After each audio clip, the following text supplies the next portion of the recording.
Good Wednesday morning. This is the Ohio AgNet, broadcasting from the Voice You Know with the News You Trust studio, sponsored by BASF and Veltima Fungicide, the proven #1 for the toughest corn diseases with long-lasting residual when you need to be confident your fungicide will perform. I'm Joel Penorwood with your farm news. Don't forget to put on your calendars to join us at the Crawford County Fair this coming Monday. That's thanks to Nature's premium liquid fertilizer since 1946. But ahead of that, Friday will be powered by Soy Biodiesel, the Field Leader Roadshow making a stop in Marion County at the farm of Mike Ralph, Field Leader, a project of the Ohio Soybean Council and Soybean Checkoff. Tune in there. And let's talk farm news, delivered to you by Eberts Field Seeds, delivering proven local seed performance to Ohio farmers. It's time to start planting Eberts. Call us at 937-473-2521 or visit online at ebertsseeds.com. An exciting announcement that's bringing research to life and has a special connection to Ohio soybeans. Arable Research Lab and Warsaw Chemical have announced they're commercializing BioSlide 30. That's an asphalt release agent designed to keep hot asphalt from sticking to truck beds, pavers, rollers, and other equipment. The product contains 30% bio-based content and was developed through Soybean Checkoff funded research. Warsaw Chemical will manufacture and distribute BioSlide 30 across North America, creating another potential market for U.S. soybeans. Arable Research Lab helps move new soy-based technologies from the laboratory into commercial use with help from the Ohio Soybean Council. It is based here in the Buckeye State. Also online at ohioagdat.com today, Ohio State University says farmers need to stay engaged with grain markets through this summer. While May and June have historically offered some of the year's strongest pricing opportunities, late summer rallies or stronger local basis could still emerge as processors look for old crop supplies. Also there, OSU Extension highlighting ways agriculture can help store carbon, or carbon sequestration as it's called. No-till, cover crops, manure, and other practices that increase soil organic matter can improve soil health while capturing carbon and could qualify producers for private carbon credit programs. Details again at ohioagdat.com. Let's talk weather and head on over to hear from Ryan Martin in this segment brought to you by Seed Genetics Direct, the #1 fastest growing and largest Ohio-based independent seed company. Sunny, hot, and humid here for the rest of your Wednesday. I'm Chief Meteorologist Ryan Martin. Let's take a look at that Ohio Ag Weather Update. No changes based on what we were seeing yesterday and the day before. It's more of the same. Sunshine, blue sky, definitely humid here. Dew points have been accelerating. I think we're right near the top of where these dew points are going to top out this week. And so it's going to be muggy, but I don't think it gets too much worse than here. I do see this continuing through tomorrow. Friday, sunshine to start, very muggy to start in the afternoon and evening. I do think showers and thunderstorms break out at least in western Ohio, trying to spread eastward then from there. Over the weekend, on again, off again, heat-based to showers and thunderstorms, so mostly Saturday afternoon, Saturday evening, Sunday afternoon, Sunday evening. Monday of next week, some big rains coming through as well, lingering into early Tuesday. Combined from late this week through Tuesday of next, easily 1/2 to 1.5 inches of rain across the Buckeye State. I'm Ryan Martin. Thank you, Ryan. The full in-depth ag weather report's online at ohioagdat.com. The amount of farmland in the United States continues to take a hit. Our Joe Everett checks in. America's farmland continues to face pressure from development and ownership changes, even as millions of acres remain in agricultural use.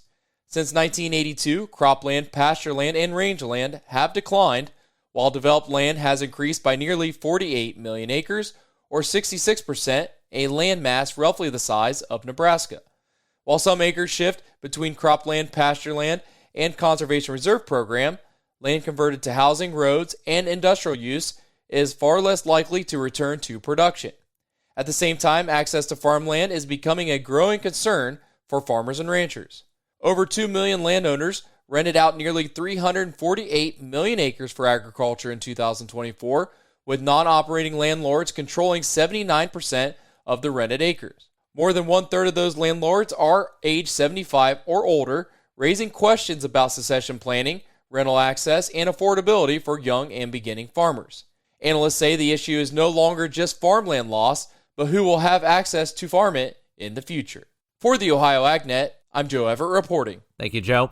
News in the political realm. Republicans moving quickly to fill committee vacancies after the passing of Senator Lindsey Graham. Graham's sister Darlene was sworn in to replace him for the remainder of his term until January. But one seat that's key for year-round E15 remains in question.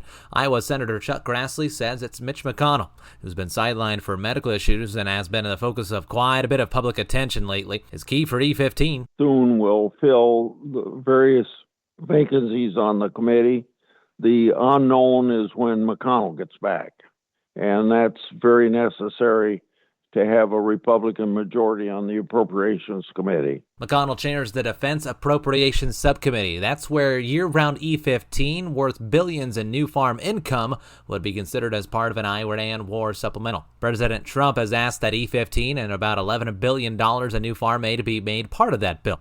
In the meantime, President Trump also wants to charge a 20% toll on the Strait of Hormuz traffic, and Grassley was asked if that means continued high diesel and fertilizer prices. Senator Thune is one of our most active members on the committee. He's totally into giving us floor time when we need it to get the Farm Bill passed. And he understands, coming from South Dakota, how important this is. Some unknowns ahead for the future of the Strait of Hormuz, as well as this passage of this Iran war supplemental and E-15 as a result. Stay tuned. We'll have more farm news when we return, and the Ohio AgNet continues. What's better than getting the trusted farm news you count on from Ohio's Country Journal? Having a chance to win a brand new Arctic Ultra Tough cooler. The Ohio's Country Journal sweepstakes are back. Subscribe or renew your subscription today, and you'll be entered for a chance to win one of two 45-quart Arctic Ultra Tough coolers. Just visit ocj.com/renew for official rules and to complete your subscription or renewal for your chance to win. Ohio's Country Journal, your source for Ohio farm news. We're listening to the Ohio AgNet. Spotted lanternfly, you might have seen it yourself around the state. Well, it's a concern, one that the Ohio Department of Agriculture is taking quite seriously, as our own Allison Kinney checks in. Joining me today is Director of the Ohio Department of Agriculture, Brian Baldrige. We're going to talk today about the spotted lanternfly. Thanks for joining us today. Absolutely, Allison. Great to be with you. So, for our listeners that don't know, what is a spotted lanternfly? Well, spotted lanternfly is an invasive insect. It kind of started in Asia, worked its way to the United States, eastern Pennsylvania. It kind of worked its way into Ohio. 2021 is when we first started seeing it. Started being aggressive, started having those conversations, and we went through a couple different phases as far as kind of quarantine counties. We started with 14, jumped up to 32, and now it's a statewide quarantine. So pesty pests, and this is kind of what we do at the Ohio Department of Agriculture, is work with insects and diseases and so forth with the agricultural industry. And, say it started in Asia. How did it get to the United States? We'll describe this insect as kind of a hitchhiker. As simple as, when you're at the state fair, last couple of years, we've told people to do a quick 360 around your car and take a look, because this insect will kind of hitchhike, and that's its way of travel. If you look at when it got to the United States and kind of worked its way through Pennsylvania into Ohio, it was along the rail spurs. So the railroad, so they were probably on rail cars, and we saw it starting to branch out from that area, as far as how they got, here. But yeah, we call them a hitchhiker. And you mentioned they're pesky pests. Why is it considered such a serious threat? And what crops and plants are going to be most at risk? Right. And, one of the areas probably in the agricultural sector, our wine industry, our vineyards, they're the ones that, they really go after those grapevines and so forth. So we've really working with the industry to try to bring awareness, make sure that farmers, producers, grape growers are watching the vineyards. They also have some of the horticulture side of things, as far as some of our landscape plants they really like, and so forth. So they'll pick and choose. They like their favorites. Now, one of the invasive species, the tree of heaven, that's not what we kind of put that in a category of being a plant that we're concerned about, but they really like that as well. So the message to that side of it is, as a property owner, take a look at your yard and realize what is there. And, if you can remove that, it's one of those hosts that you can remove. What are going to be some noticeable signs that people can see, hey, the spotted lanternfly is in my area? Sure, and I was actually doing an interview last week and had one land on my shoulder. It wasn't an interview about spotted lanternfly, but it was a different topic of agriculture. But right now they're kind of in that dime size or under size. They're kind of black with white spots on them. Now they kind of hatch in April, so this is kind of where we call the nymph stage right now. So they're very small, but you can see them. They stand out when you catch an eye of them. Now, as we get into that August time of year, they're very noticeable at that point. Obviously, they turn colors. They get into a red, brighter color. They have wingspan. So you will notice them even more as we get into our summer months. So as that progresses, what's the life cycle look of these things? Is it similar to a regular fly or different? It's kind of annual, so it'll work through. It goes into the, they'll go into the little larva stage and then progress into adulthood. So they, throughout the whole spring through into late summer before they die off, and then we'll gear up again for the next upcoming year. There's a lot of messaging behind how to take care of them or how to watch for them. What would you want people to know now? I know before it was kind of like a, make sure you take care of them when you see them. What's recommended? Yeah, so as I touched on earlier, that chance to remove some of these plants that they like that are already invasive, like tree of heaven, remove that out of your yard. So we take away the host. But then, realizing you see them, we still say, squish them, take care of business. But from a standpoint, there's also other things you can do as far as deterrence. Soapy water, they don't like that. So spray bottle soapy water, you can kind of spray them off that way. We do encourage folks to jump on the ODA, Ohio Department of Agriculture web page, which is agri.ohio.gov, and we've got guidance on that website, on our website, to help folks as they navigate through. And there's good pictures on there so that people can kind of get a view and see what they look like. And once you understand what they look like, you will pick them out on a regular basis. Well, thanks for joining me today, Director, and talking about the spotted lanternfly. Absolutely. Thank you, Allison. We'll check in with overnight markets and what's driving those coming up next on the Ohio AgNet. Looking for heavy equipment but don't know where to buy? Purple Wave Auction has you covered. Always online and always no reserve. It's your destination for construction or ag equipment ready to work. We even sell semis, trailers, and fleet equipment for your operation. Best part? It's free to join. Head to purplewave.com. That's purplewave.com. Sign up for a free account and start bidding today. Purple Wave Auction, the easiest and most straightforward way to buy and sell equipment.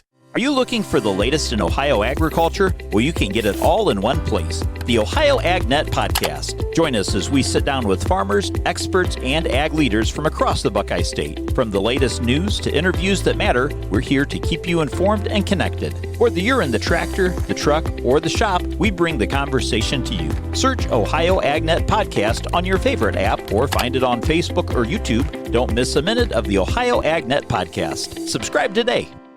This is the Ohio AgNet. Today's market analysis is brought to you by the Louis Dreyfus Company. Excited to bring a brand new soybean crush facility to Upper Sandusky, Ohio. Learn more about marketing your soybeans with LDC at 574-566-2113. Tuesday markets were mixed, with corn and soybeans trading a little bit lower on improved crop conditions across the U.S. The crop progress report had a slight bump in good to excellent category on both corn and soybeans. Meanwhile, the wheat market was up, mostly due to a Russian attack on bulk carrier boats that were sitting in port in Ukraine. That added some fear to the marketplace yesterday that both Ukraine and Russia have abandoned their 3-year pact not to target ships that provide food and fertilizer to the world. So those were the main stories yesterday. We're not really seeing much of else as a big story. Weather always in the back of our minds, but warm air seems to be subsiding a bit as we move through later this week and seeing an active precipitation track develop at least over the eastern Corn Belt and Great Lakes region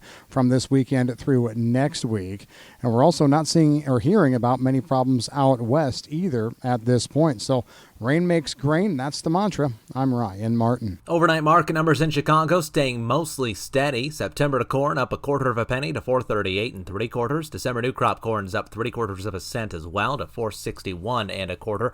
August soybeans 1/4 cent higher to 11.93 per bushel, while new crop beans for this fall 11.92 1/4, up 1 1/4 overnight. Wheat for September's gaining 3/4 cent to 6.45 3/4. Cattle had a rough day on Tuesday, but hogs, okay. August live cattle down $3.30 to $231.43 per hundredweight. September feeder cattle priced at $344.85, down $5.98 from the Chicago Mercantile Exchange. July lean hogs, that's a 33-cent gain to 95 and a dime, while August hogs up 35 cents to 98.45. And milk class 3 for August, checking in at $17 even, down a penny. I'm Joel Penordwood. As always, find more farm news and much more online at ohioagdat.com. This is the Ohio AgNet.